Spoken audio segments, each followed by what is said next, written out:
हमारे यूनियन के general secretary Shankar Salvi जी,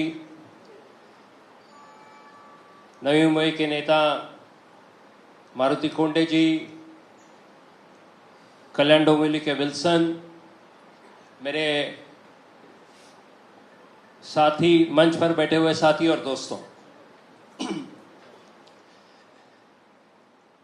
rickshaw वालों के सामने जब जब कुछ भी दिक्कत आई है, कुछ अन्यायकारक निर्णय हुआ है,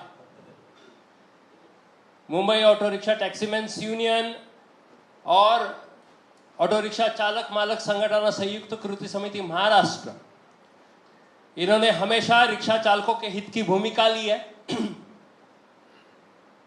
निवेदन दिया है, निवेदन देकर अगर बैठक नहीं हुई तो आंदोलन की भूमिका ली है और आंदोलन के द्वारा अपने अनेक प्रश्न छुड़ाने के काम हमने किए। अब सबको याद होगा कि बहुत साल यानी 2004 से लेकर 2010 तक हमारा एक आठाना भी बढ़ा नहीं था।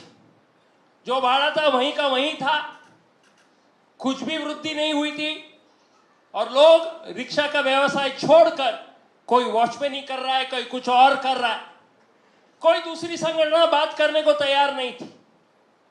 तब राव साहब के नेतृत्व में मुंबई ऑटो रिक्शा टैक्सीमैन्स यूनियन और कृति समिति ने एक आंदोलन छेड़ा और हमने ये मांग की कि सिर्फ सीएनजी या पेट्रोल का दाम बढ़ेगा तो ही तभी ही रिक्शा का भाड़ा बढ़े, ये गलत है।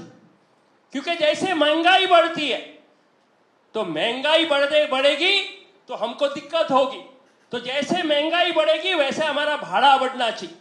जैसे जो भी काम करते हैं, चाहे सरकारी हो दूसरे हो, तो उनको महंगाई भत्ता मिलता है। डीए जो जैसी महंगाई बढ़ेगी वैसा वो भत्ता भी बढ़ता है। हमारे लिए तो कुछ नहीं। जब हमने ये मांग की तो काफी सारी यूनियन जो सिर्फ दलाली का काम करते हैं, उन्होंने कहा ऐसे कैसे हो सकता, कौन देने वाला है ये फॉर्मूला। और फिर हमारे आंदोलन के बाद हकीम कमेटी आई, बाकी लोगों ने तो सिर्फ एक एक पर्चा दिया। राव साहब ने कहा कि हमको पूरा पावर पॉइंट प्रेजेंटेशन करना है।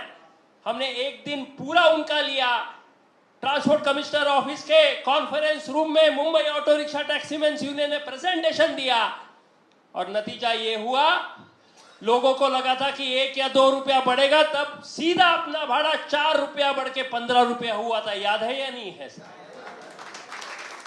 दोस्तों वो चीज हमने की। उसके बाद काफी सारी दिक्कतें आई, लेकिन हम लड़ते रहे। हाल ही में जब कोविड हुआ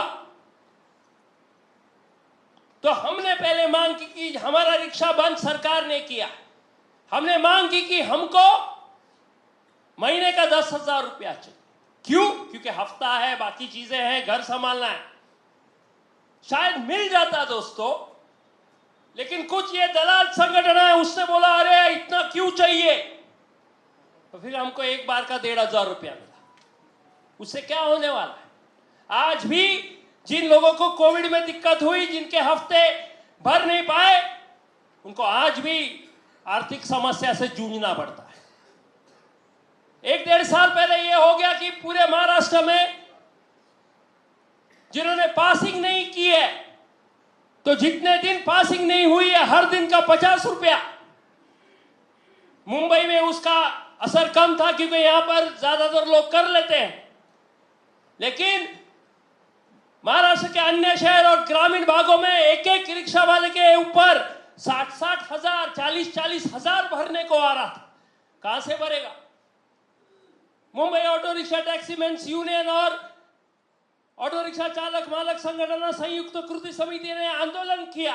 पूरे महाराष्ट्र में एक ही दिन, एक ही समय सब आरटीओ कार्यालय के आगे हमने निदर्शन किए, मोर्चे निकाले और खुशी इस बात की है दोस्तों कि जितना कुछ भरने का था सरकार ने बोल दिया, परिवहन विभाग ने बोल दिया कि वो पैसे भरने की जरूरत नहीं, रिक्शा वाले की पासिंग बिना पैसे की हो सकती।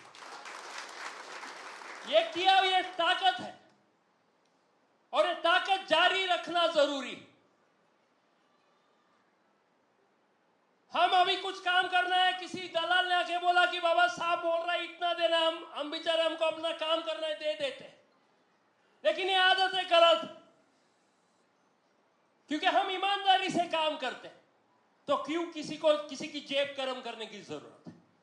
अभी हाल ही में जो कल्याणकारी महामंडल बना, हम सबको मालूम है कि राव साहब के समय से लगभग 20 साल हो गए हमारी मांग रही कि रिक्शा चालक मालकों के लिए कल्याणकारी महामंडल बनना चाहिए। उस कल्याणकारी महामंडल द्वारा रिक्शा चालक और उनके परिवार के लिए कल्याणकारी योजनाएं शुरू होनी चाहिए। 2-3 प्रमुख मांगे, एक कि हम, क्योंकि आप देखिए जब तक जिंदगी है तब तक रिक्शा चलाते हैं, लोगों को लगता है अरे वाह अच्छा है 70 साल का इंसान रिक्शा चला रहा है, चलाते हैं क्योंकि मजबूरी है। अगर रिक्शा नहीं चलाएंगे तो अपना घर नहीं चलेगा।